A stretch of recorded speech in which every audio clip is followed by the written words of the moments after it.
Welcome back into the High School Fan Zone on a Wednesday night. As always on Wednesdays, we close out with Lubbock Cooper. That's a good opportunity to remind you that we changed the order this year. Monday nights are Estacado, Memorial, and Liberty, 6 to 7:30 p.m. Tuesday nights are Monterey and Coronado, 6 to 7 p.m. Wednesday, Lubbock High, Frenship, and Lubbock Cooper, 6 to 7:30 p.m. We're going to jump right into the Pirate Fan Zone. If anybody was worried, there was no brawl as Frenship left and Lubbock Cooper came in. That's usually the case. It's usually a lot of intensity for 48 minutes. And how many extra plays did it take? 6 plays the other night. And then everything cools off a little bit. We are joined by, I'm going to have to send out a milk carton with Chip Darden's face on it. This is 3 weeks in a row he's abandoned me. I saw him today. I'm just kidding.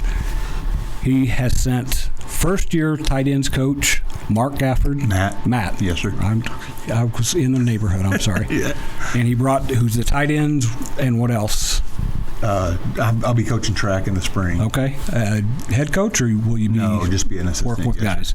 He brought 2 of his tight ends, Wyatt Haire and Travis Exparza. Yes, sir. You guys introduce yourselves by voice real quick because there's folks listening on radio. I'm Wyatt Haire. I'm a tight end for Lubbock Cooper. I'm Travis Exparza, and I'm a tight end for Lubbock Cooper. See, I'm a former tight end. That's why Coach was excited about sending you guys. And you've got good, deep tight end voices. Yes, sir. You got to be guys out there. So now I'm gun shy. Matt. Yes, sir. Okay, there we go. Yep. Matt, you came from your last coaching stop was at Stephenville. Yes, sir. Where spent 3 years down there, also coaching tight ends. And you also coached and had a pretty good player living under your roof. Yes, sir. My son, Ryan Gafford, played quarterback for us down there for 3 years, and then he's now at WT playing. So you can brag about him. I was just bragging about him to Chris Finelli. Oh, yeah. 3rd leading passer all time in Stephenville history. Yes. 2nd in touchdowns. Yes, sir. If anybody knows anything about high school football, to be on that list is pretty impressive. It is. Appreciate it. Is he redshirting or is he playing up there right now? He's going to redshirt, yes. Because hopefully WT has you guys' phone numbers and is ready to get a hold of you because that's a very solid program. For sure. That probably needs to get more attention out here than it does. So right. These 2 young men are 2 of your tight ends, and I know from covering Lubbock Cooper for 7 years that the tight end is not a forgotten spot in Lubbock Cooper's offense, whether it's blocking, every once in a while getting the ball. I've tried to talk Coach Chip into getting the ball to you guys more if possible. So, and it's either him or Matt Darden. One of them was a tight end. I thought you'd think they'd maybe try to get you guys a little bit more involved. You guys are coming off of a 57-56 win, which was just so that was just your 4th game coaching out here. Yes, sir. What was your impression of going head-to-head with Frenship and the way that game played out? Oh, it was a great game. You know, I've heard a lot about that game and how it's come down to the couple of games came down to overtime, came down to the last play of the game, and so you know you can throw everything out the window when those 2 teams play rankings or anything because it's going to be close no matter what. So it was real exciting. I have a friend that coached on that team 4 years ago when they won in Frenship won in 4 overtimes and kind of started the last 4-year streak. So we were excited to get over there and come out with a thrilling victory as well. So had you guys played on the varsity level against Frenship before? Yes, sir. I played last year. I didn't get much playing time, but just the atmosphere of that was insane. So I was pretty excited to just get in there and play this year, and the atmosphere this year, even being in there, was insane. So. There's right now, with all due respect to Monterey, Coronado, everybody else, that's the best rivalry in Lubbock, Texas. I agree. There's nothing quite like, at least the last 7-8 years, it's just been incredible to watch those games. I know, except for last year, not to pour any salt, I promise, until last year, I believe the previous 6 games were 1-possession games, and that was the 3rd overtime in 6 years. So better make sure if you show up and sit in the stands, you're going to be there a while. Right. So, what about you? What was your impression of being out there? This year's been my first year on varsity. I played last year on JV, so you know, all the games leading up to this one have been definitely big atmospheres, but I can say hands down that it was another level, you know, just being able to look up into the stands and see, you know, a sea of people sitting there watching me. You know, they all came out to watch my football team, so it's just a really cool experience altogether. And you guys have already played good teams this year. You've already kind of gotten a taste for that, but both Chip Darden and Jay Northcutt always talk about how this is kind of get you ready for what you're going to see in the playoffs, especially the deeper you get. You've been, I'm going to guess, at Stephenville, you're involved in some playoff games. Yes, Did sir. you kind of get that vibe that this absolutely. had a playoff feel? It was for sure a playoff, you know, vibe and experience, you know, just being a big game. And so that'll come in good for us, you know, when we get into the playoffs and even in some of our district games of having that good atmosphere and being able to finish off a game like we did. And got you to 3-1, which I guess you could say that non-district games don't matter. What I don't completely believe. I think every game matters. These guys only get 4 years total max, but it also is a good springboard for you guys because now the games do carry a little bit more weight. You start district play. Wyatt, you were on varsity last year. Did you kind of notice this week a little uptick in that it's going to be a little bit each week gets a little bit more important now? Yes, sir. Yeah, the coaches definitely made it very apparent to us that this is when it matters. You know, the past 4 games, they've been a fun game. You know, go out there and you obviously want to win. That's the goal. But this is when it matters, and you know it starts to count. You gotta lock in, and you gotta start playing with all you got. So when it comes down, you know, because Plainview they can beat us. They've had a really good offense, and their defense is pretty developed too. So I think if we go out there and we just play hard, we can definitely beat them, but we got to lock in. This is the time right now. Yeah, your district is better this year than it's been in a few years, and I think you guys, Lubbock Cooper's raised the bar for a lot of teams. They want to beat you guys. Oh, yes, sir. They see that red and black and that LCP, and they kind of their eyes kind of start turning red. They want to get you. So, do you guys play on the field together, or is it an alternate thing? We both play together. You know, when we're in 12 personnel, or we call it hammer, but we rotate pretty good, and we both get pretty good reps. So Travis, going against that Friendships, as odd as it is to say, both defenses that game were really good. Didn't look like it on the scoreboard. We're coming up on a break here. We'll come back and ask you about it, Travis. But reminder, these guys are on the road Friday night at Plainview District 5 2A or 5A Division II opener. That is right here on 100.7 The Score. We'll be back after this break in the Pirate Fan Zone. Breaking down Lubbock Cooper sports. This is the Pirate Fan Zone podcast from 100.7 The Score. Welcome back. This is the second segment of the High School Fan Zone, the Frenship Tiger edition. We have talked, I'm sorry, my brain is not working. This is the Lubbock Cooper Pirate Fan Zone. Either I owe you guys another half an hour, or I'm going to have to go home and get some caffeine in my system. There's a lot of friendship on my mind because, what are we, 5 days away from that? 5, and I'm still, my wife, she's got a sports background, but when I woke up the other morning, I was like, man, I still can't, that game is still kind of resonating in my head. These guys have to get over it a little quicker. Coaches have to get it. I don't have to. I can still think about it in a while, which I'll segue into that and try to make myself not sound so stupid. That's something Chip talked about today is you guys came out Monday, and he said the mood was good, but maybe had to be a little bit of bad cop because he wanted you guys refocused real quick. You know, these district games start to mean a little bit more. Is this team got that maturity that helps you turn the page pretty quick?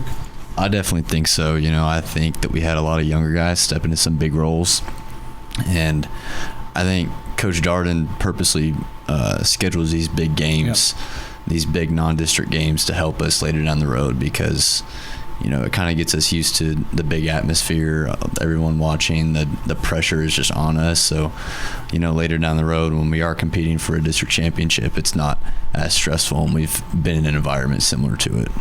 Both these guys are multi-sport guys. Wyatt is basketball and baseball. So I know I saw you towards the end of basketball season. You kind of emerged a little bit there, and with your baseball program, you guys are definitely the hunted in that. The difference with football is you only get 6 of them. Baseball, you get 14 or 16 of them, a lot of them. How do you, as you guys started this week, how important is it for you guys to make sure that you'll enjoy that one after the season, but you have to be ready for this one? You kind of talked about Plainview a little bit before. Yeah, I mean, obviously I felt, coming out Monday, I mean, I really didn't hear much about Frenship. I heard just all Plainview. I mean, Friday night we got back and, Coach Darden, he even told us, have some class. You go out there and let's whoop up on them. But, you show class, you shake their hand, you say good job, and you don't talk bad to them. And come back and we can celebrate in the locker room. And, we did. And we came back and Monday and we're ready to go. We kind of, I'm not saying we blew it off or nothing, but I'm saying, I think we definitely got a tone to us now that we're ready for this next game. We aren't focused on Frenship. We're focused on Plainview and about to go kick some tail. You can go back and look at the highlight video at the end of the season. And part of that also is good coaching. You got guys who have been through this long enough. When you were at Stephenville in particular, I don't know who the big rival were. I can kind of guess who some of the rivals were, but coaching as long as you have, how important is it that guys do exactly like Wyatt was saying there and turn that page immediately? Oh, yeah, it's extremely important, to just, you can celebrate it on, Saturday, but, we usually have like a 24-hour rule. You got 24 hours to be mad about it or to celebrate it, and then it's on to the next one. And so I think we did a really good job this week of coming out and really kind of turning the page and getting ready for Plainview. Plainview's it's a big game.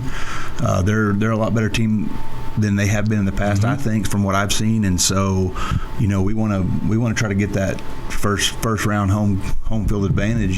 So we want to try to win district, and it's going to start with Plainview. So hopefully we can go over there and take care of business and kind of set the tone for the rest of the year. So Coach Darden had to correct me. I thought 2022 was the last time you guys won district. It was actually the year before, 2021. So what grade would you guys have been in 2021? I was a 7th grader. Okay. And I would have been in 6th grade. So it's been a while in the life of a high school kid or a teenage kid. But that's, you look at the standard that Lubbock Cooper set for a lot of years. Does that motivate both of you to get that back, to make sure that you guys have a chance to, you go to the playoffs and you get the gold balls, but that first one is pretty important to get. Yes, sir. Definitely 7th grade, I mean, you didn't have too much effect on what high school did, but just kind of sitting back thinking about it, it was really that long ago. And I think this team, we have the caliber to go and win district outright, win next games, but obviously it starts with the first one with Plainview, but I think we can do it. And I'm ready to put our name back out there because, we, like you've said before, we've been hunted because, all that tradition we have and all the hard work everybody else before us have put in. But I think we can do it this year. I think that's something that you and Frenship have in common, just because of the way Lubbock has grown. The teams like to beat the two of you, and I think Liberty and Memorial are starting to kind of understand that too, because they're going to get the same thing. When you came to Lubbock, got the job, and you knew you were going to coach tight ends, you met a couple of these guys. We're going to come up on a break here, so I'll come back to this, but you inherited a pretty talented crew, and Frenship puts a premium on. I did it again. Lubbock Cooper puts a premium on tight end. So we'll come back. I will call Lubbock Cooper the right school when we come back after the break in the Pirate Fan Zone on 100.7 The Score. Bringing you the latest news from Lubbock Cooper Athletics. This is the Pirate Fan Zone podcast from 100.7 The Score. Welcome back. And this is the Lubbock Cooper Pirate Fan Zone. Gotten past my yips on that situation. We were just talking a little bit about this. I will mention Frenship again because Lubbock Cooper's offense, while Chip's been there, he's been the offensive coordinator before he was the head coach. He's been very run-oriented.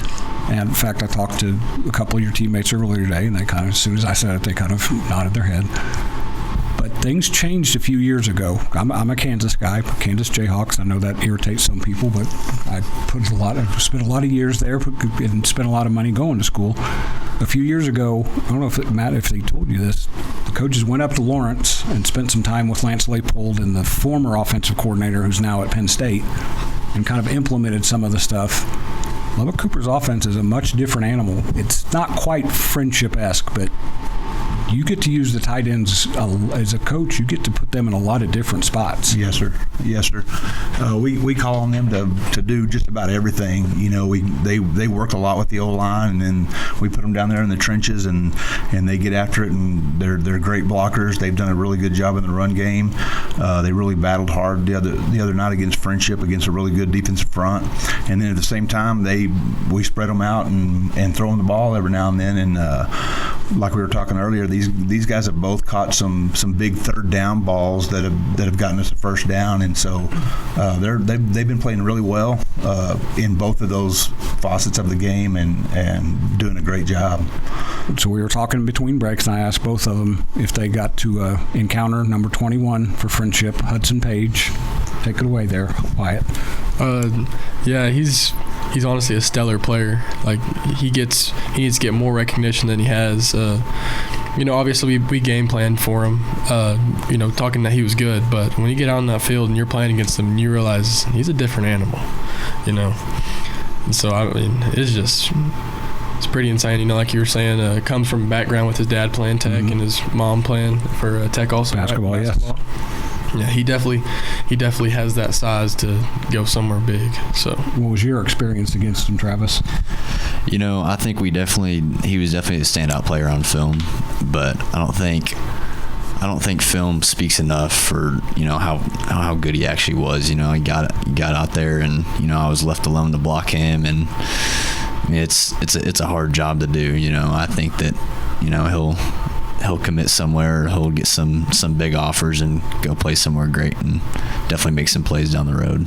The good news for you guys is it may be a few weeks before you see anybody. It may be the playoffs before you see somebody quite at that level. Now, I'll say this, him and Sione, that was like a duel going back and forth to see who could blow up the quarterback and destroy the other team's offense more, because both of their numbers actually wound up very similar, sacks and tackles for loss. It was kind of fun to watch. You don't see that all the time in high school football, but those two controlled the game a little bit. Again, a lot of offense, but defenses played a role in there as well. You guys 3-1. Now you get into district play.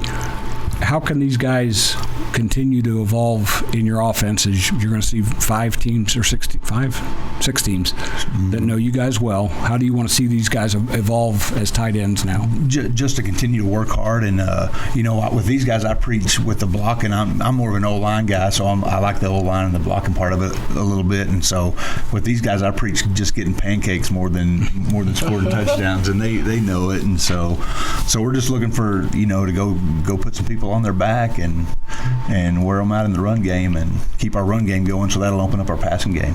So at practice, are you guys like kids of divorced parents? Does the offensive line group and the receiver group like try to tug you one direction or the other?